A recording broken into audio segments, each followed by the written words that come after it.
The story is told of the great Reb Levi Yitzchak Mibarditchev, who was traveling, and he came to a town towards the late afternoon, the evening, and he went over to a home, which was the home of the Gevir, one of the wealthy people in the town, and he asked if he could stay for the night.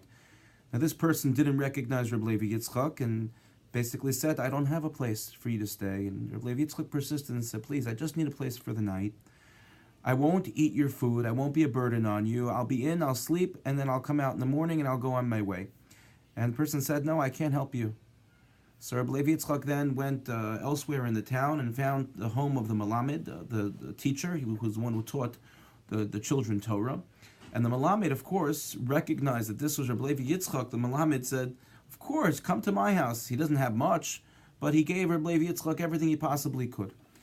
And word spread in the town that Rabbi Levi Yitzchak and Barditchev, the great tzaddik, had come to visit the town.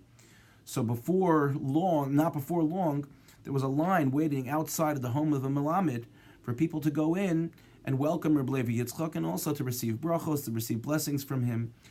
And among the people on this line was this very wealthy Gevir, this wealthy person who had turned Rabbi Levi Yitzchak away. Now, he didn't realize that the person he was about to see was the same person who he turned away.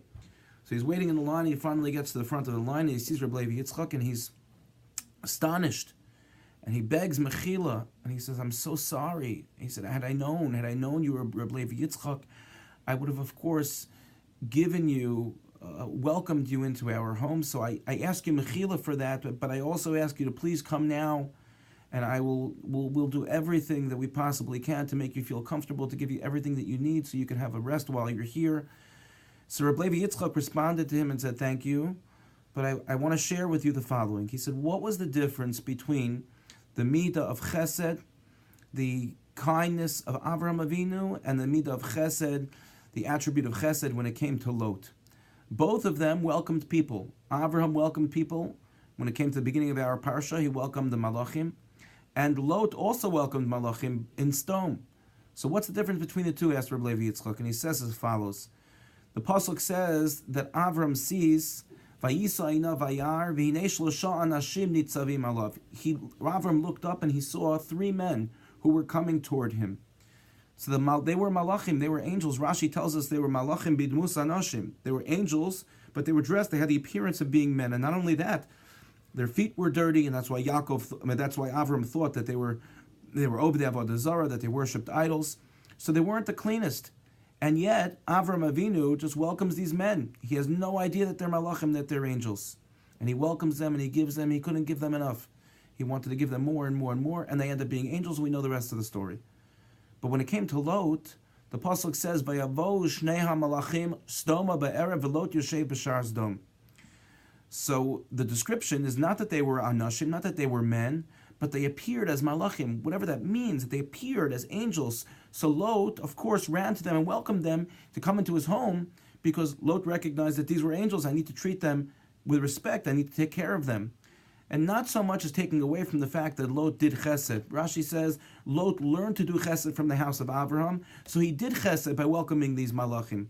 But Rabbi Levi Yitzchak was telling this wealthy man who didn't let him in, he was saying the difference is that sometimes we do chesed, and we do chesed for chesed's sake. And sometimes we do chesed for our sake.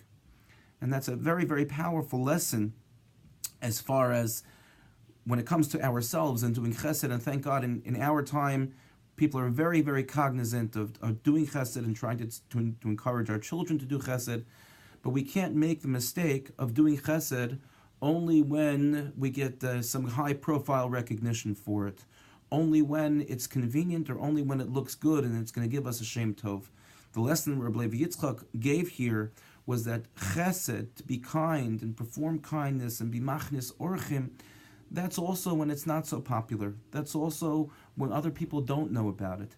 That's the essence of the true midah of chesed that Avram Avinu teaches us in this parsha. May we be zoche in our lives that we're able to get as many opportunities as possible to not only perform chesed, but perform chesed in ways of tznius, in modest ways, not for us getting recognition, but for us perfecting who we are as people by being able to be kind to others and following the midah of HaKadosh Baruch Hu, just as Avram Avinu did. Thank you for listening, and have a good Shabbos.